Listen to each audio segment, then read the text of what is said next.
Okay, so the Champions League returns this week with the quarterfinals, and what better way to celebrate the return of the Champions League than to speak to one of the voices, if not the voice, of big European nights. Clive Tyldesley, good morning. Good morning. So I want to start talking about commentarycharts.com here, because anybody who follows you on social media will not only know what these charts are, basically where you can purchase a framed version of any commentary notes that you commentated on any of the big games from the past, but they are accompanied essentially by videos of you writing them out, which I must say is one of the most relaxing things you can possibly watch on the internet right now. Time lapse is a wonderful thing. I don't do them quite that quickly. Yeah, I mean, they are essential props for commentators, as the late, great, truly great Brian Moore used to say, fail to prepare and you prepare to fail. I do believe that anybody with a will and the kind of sort of anorak nature that commentators have could do the research and compile the charts. And they're all very individual. Obviously, some are written out, some are compiled on a tablet of some kind. But if there is a skill to our job, it's how you use the information, when you use the information, if you use the information, how much of the information on them you use. And I've certainly always been schooled to believe that we are journalists, broadcast journalists, that we do need to editorialize. And so the commentators that reel off the fruits of their labors, whether it's actually relevant to the moment or to the match or not, are, in my opinion, to be avoided. I think if I use more than 10% of the information that I've compiled on a commentary chart for a game, then I'm probably boring the viewer or the listener to death. I think as much as anything, they're a kind of psychological prop that if you compile something which is complete and looks good, it looks like you've taken care over it, then when the red light comes on, you certainly get a degree of confidence radiating back to you that, well, at least I've done my prep.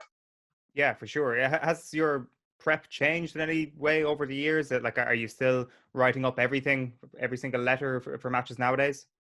Yeah.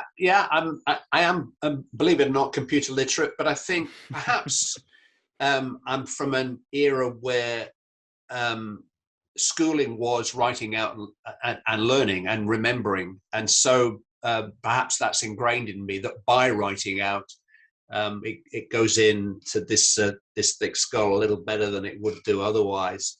But it's just part of the process, really. It's kind of I think what you often hear professional athletes talking about the process, their pre-match rituals, which are all a little different within a single dressing room. And as I say, we're all very individual in the way that we prepare, but this is essentially the way that I've always done my prep. I think, particularly in the last year, the whole art of communication has changed because the circumstances have changed, and you've got to reflect that. The provision and consumption of media changes by the minute generally, and so it's very important if you're to try to stay relevant and therefore keep resonating, keep connecting with a mass audience, that you're across the different trends and the different way that, as I say, the media is actually absorbed. So yeah, I think perhaps the broadcasts have changed and hopefully the commentaries have developed, but in a weird sort of way, probably not. The actual notes are probably look pretty much the same as they did 150 years ago when I first commentated. They look absolutely fantastic. And as I say, commentarycharts.com, if anybody's listening and only hearing about this for the first time, make sure to go on there to check it out. Another big project of yours this year, Clive, is your book, Not For Me, Clive, Stories from the Voice of Football, coming out this May, I think you said. And I know you've been on the show before talking about 99 and Istanbul and your very famous commentaries in the early days of your European commentaries. I'm interested in actually, when was your first experience of European nights as a boy, when the European Cup was starting to develop in the 1960s? What do you remember of that time? Well, I was brought up as a Manchester United fan. I believe it or not, when I came home from the nursing home to my first ever home, we lived next door to the manager of Bury Football Club. We were in a semi-detached house separated only by a wall from the manager of Bury Football Club. You could walk to Gig Lane from our house. I should have been a Bury fan. My mum took me to Gig Lane before I was born, when she was pregnant, because she'd go watch the games with my Auntie Gladys, with, you know, Dave Russell's wife. But my dad was a Manchester United fan, you know, through the Busby Babes era, through the 50s and stuff. So from a very early age, from 4 or 5 years of age, he was taking me to home games at Old Trafford. And so, yeah, I saw Best Law and Charlton in the flesh from my sort of very early experiences of watching football. And I saw them playing in the European Cup. I saw them playing against Real Madrid and Milan and so on. And I can never explain it, and could certainly never explain it to the fan of any football club. But Manchester United left me when I started to work in local radio, which was straight from university, 21 years of age. I started to cover Nottingham Forest home and away for a commercial radio station. I was spending half my time with the players. They were the same age as me. They were my mates. And suddenly, because I was watching my mates play, I kind of supported them. Really, I wanted them to win. And to this day, I'm still the same.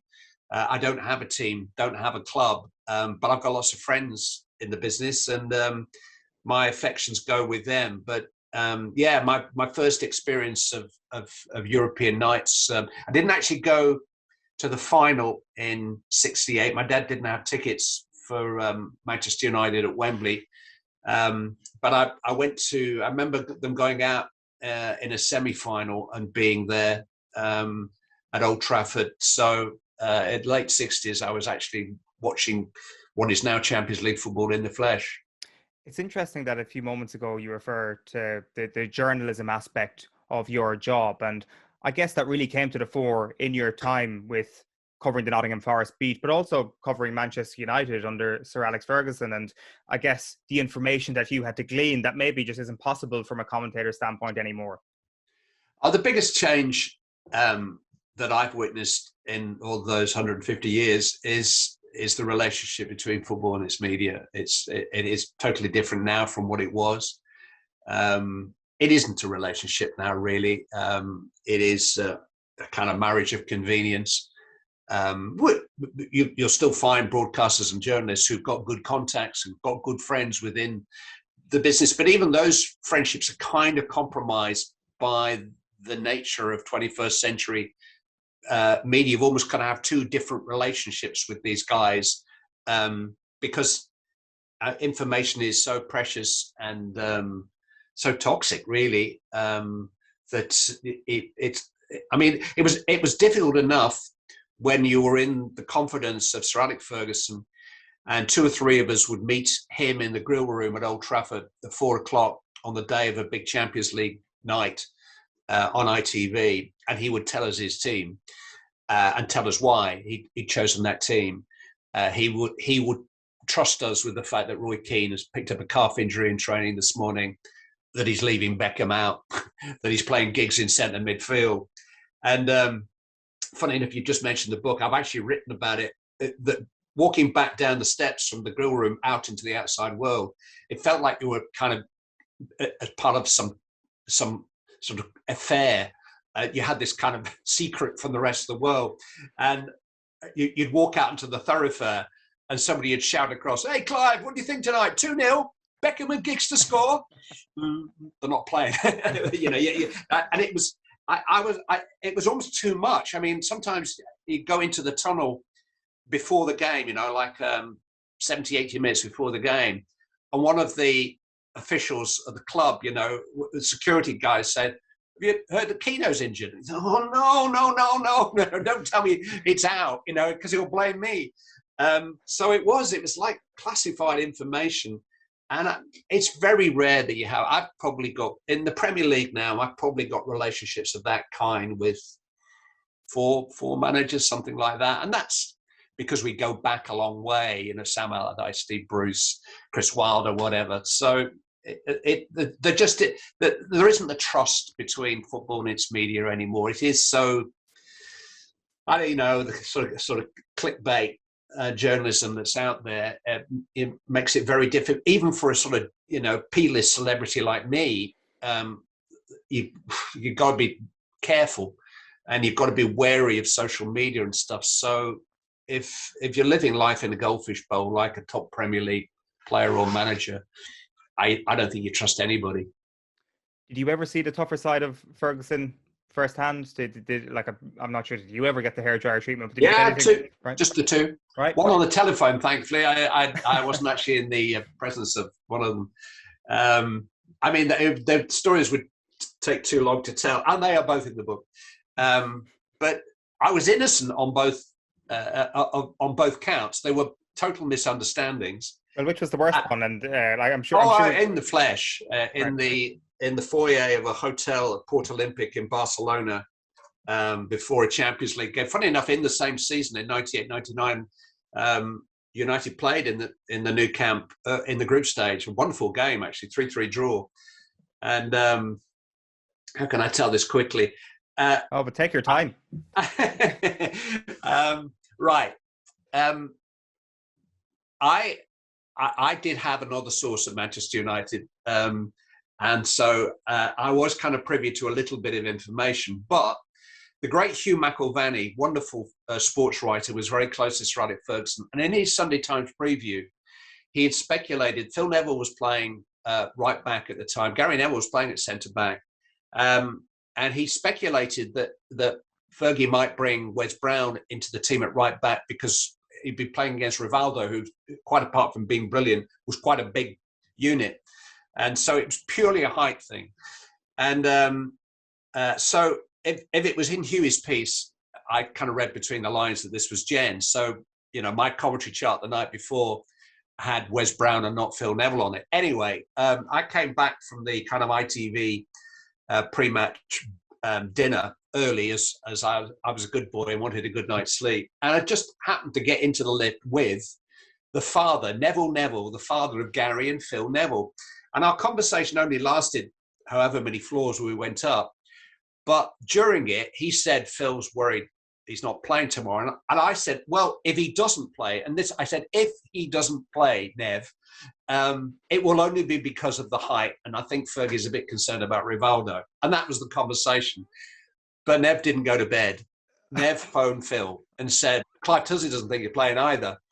And Phil told Gary, and Gary was the shop steward, and at breakfast next morning confronted Fergie and said, Clive Tyldesley knows the team, we don't know the team. Which wasn't quite the case. So when we had our lunchtime meeting down at I went with Bob Wilson, the lovely Bob Wilson, and we walked through the doors of the hotel, and Fergie's there. And we're expecting hi, how are you? Whatever. Bang, bang, bang. So I had one of the most famous faces, one of the most respected people in the whole of European life, let alone football, bawling at me from about 5 paces in the foyer of a busy hotel. And, I was off the planet. I wasn't to be seen anywhere in the solar system for the next couple of weeks, if possible. I think that was the kind of message. And I left without any time to say, but I only read it in the Sunday Times. Now, the nature of Sir Alex was that these things went one of two ways. Either you were there was an omerta and you were cast off for the rest of your life, as happened to the BBC, Steve Bruce, Roy Keane, Mrs. Beckham, you name it, that's it, end of. Or it blew over in 2 or 3 days and we carried on as if, I'm still waiting for the apology, and I'm not holding my breath for that. But I was back on board within a few days, and as if it had never happened. And the other one was a similar misunderstanding, but it was, God rest him now, it was all Hugh McIlvanney's fault. That must be pretty terrifying at the time. I'm not sure how many expletives were thrown in, but that experience, do you even remember the content of what he specifically said to you? No, the other one I remember in a nutshell was I got the real rollicking on the phone next day, but I actually got I was dismissed from his presence in his company. It was at the end of after a nothing League Cup tie, first leg League Cup tie away to Halifax Town, who were the bottom of the Football League at the time. And Manchester United actually won 3-1, but they played rubbish. And there was a second leg to come. It really didn't matter. And we were doing it for highlights, regional highlights. And when I came down from the gantry, I was told that the floor manager told me the interviews were with Jim McCalliog, who the name some people will remember, who was the manager of Halifax at the time. Really famous Scottish international cup winner and stuff. And with Neil Webb, who'd scored one of the United goals. Fergie wasn't appearing. Now, ITV had a national network game involving Manchester United the following weekend. And unbeknown to me, my boss at Granada TV in Manchester, Paul Doherty, who's the son of the great Peter Doherty, had somehow managed to get through to the office at Halifax, get a message to Fergie that we'd really like just 2 questions relating purely to the game at against Nottingham Forest coming up. Now, we didn't have mobile phones back in the late 17th century, so this part of the message didn't reach me. So to my surprise, after we'd interviewed McCalliog and Webb, Fergie starts striding from the tunnel to our position by the pitch side, clearing his... He always had a really kind of nervous cough when he was irritated, which was always a bad sign, and just presented himself for interview. So, of course, Muggins goes straight in with, well, a 3-1 win, Charlie, but what did you think of the performance? Nothing, really. So I went in with a follow-up question, and he looked at me, and this sort of bubble came out of his head. Written inside it was, are you seriously asking me this?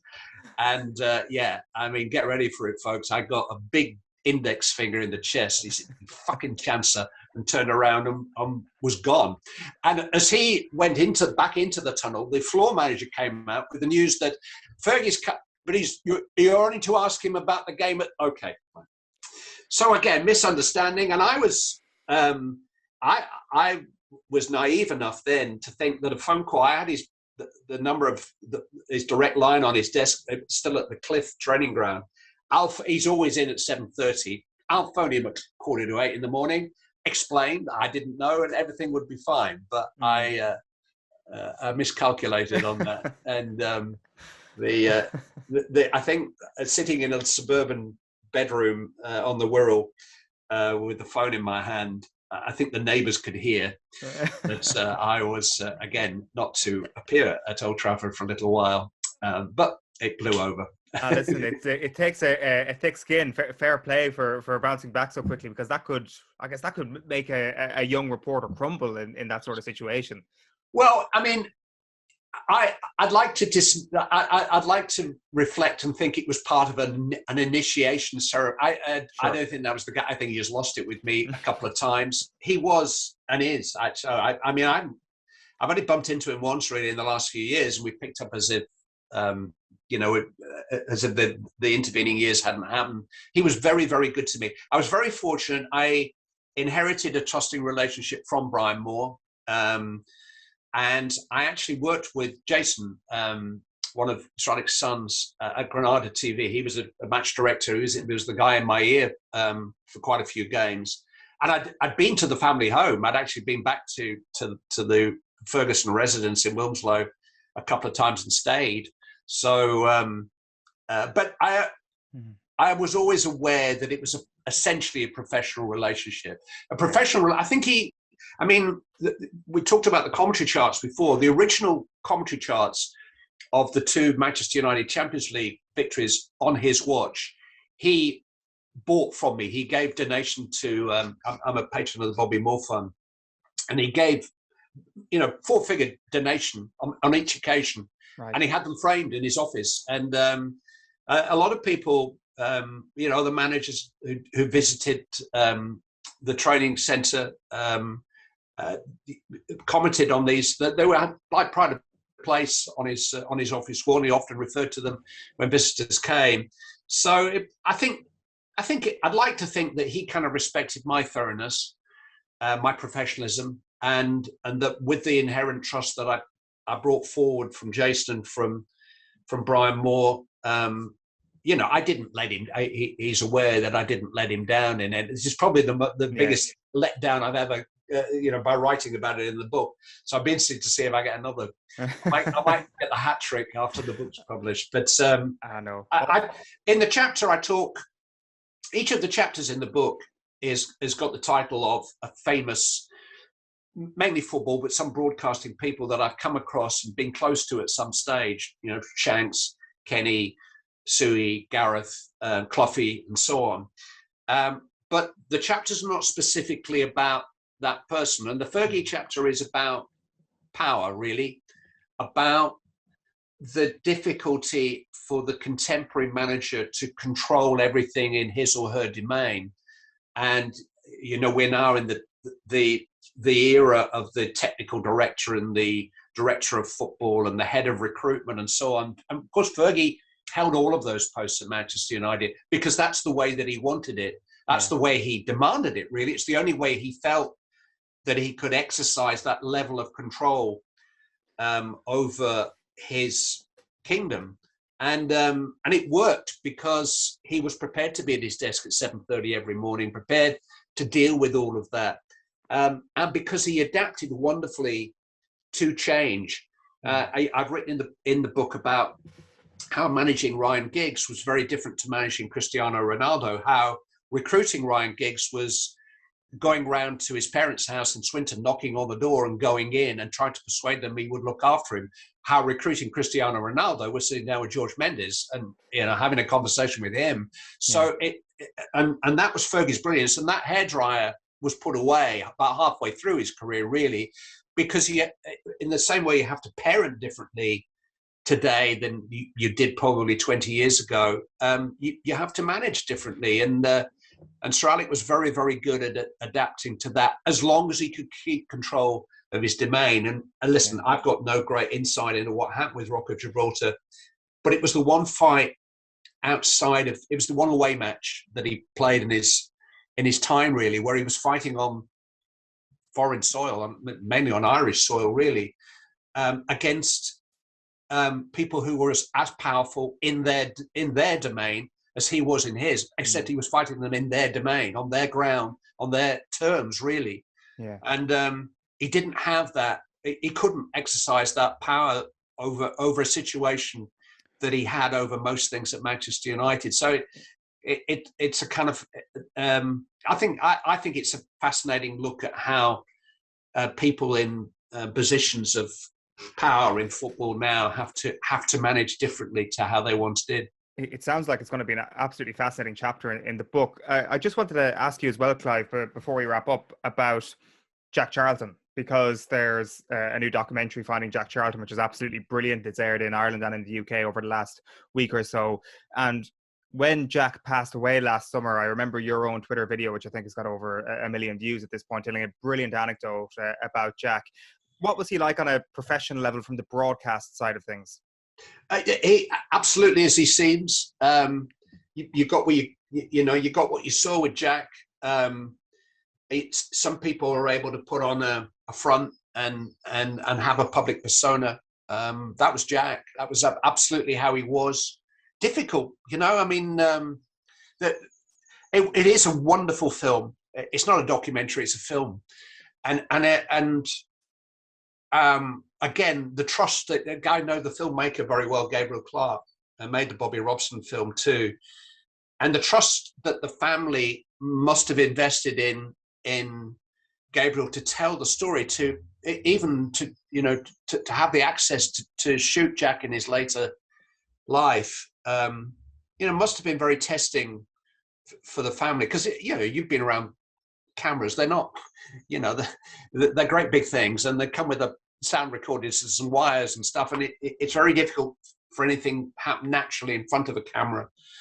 But Jack called a spade, and I thought there were some wonderful contributions on the football side. Andy Townsend was great in it, because Andy's a big friend and a wonderful raconteur, great storyteller. But Andy was kind of quite hard, quite honest about how difficult Jack could be. And I think that gave us a proper insight into a lovable man, but his own man. And funny enough, one of the commentary charts we've got is Italy in New York, or not New York, in New Jersey. And, for the guys that went out there, that's football, that's what we haven't got at the moment. Those just extraordinary, I was there memories, and they come not just with Ray's goal, but with the whole trip and finding the money to go on the trip and coming back and meeting your mates who didn't go and telling them all about it. That whole experience, if you traveled from the island and to New Jersey and witnessed that and come back, I mean, listen, we all give the right answer when we're asked what's the one most wonderful moment. Like, being at the birth of my, yeah, maybe. I mean, no, honestly, I did go to Giant State. Well, there you go. That was it then. That was the greatest moment in your life. Yeah, but don't tell the wife. It's a pretty good way to leave it, Clive. I really appreciate your time. I think we are almost out of time. Great memories of Jack Charlton. I highly advise people to check out the film as you describe it as well. Keep an eye out for Clive's book as well. Not For Me, Clive is how it's titled, coming out this May, and of course commentarycharts.com for Clive's immediate work at the moment. It's been great chatting to you. So many things we didn't get to, but I'm sure we'll catch up with you again. Clive Tyldesley, thank you. Thank you.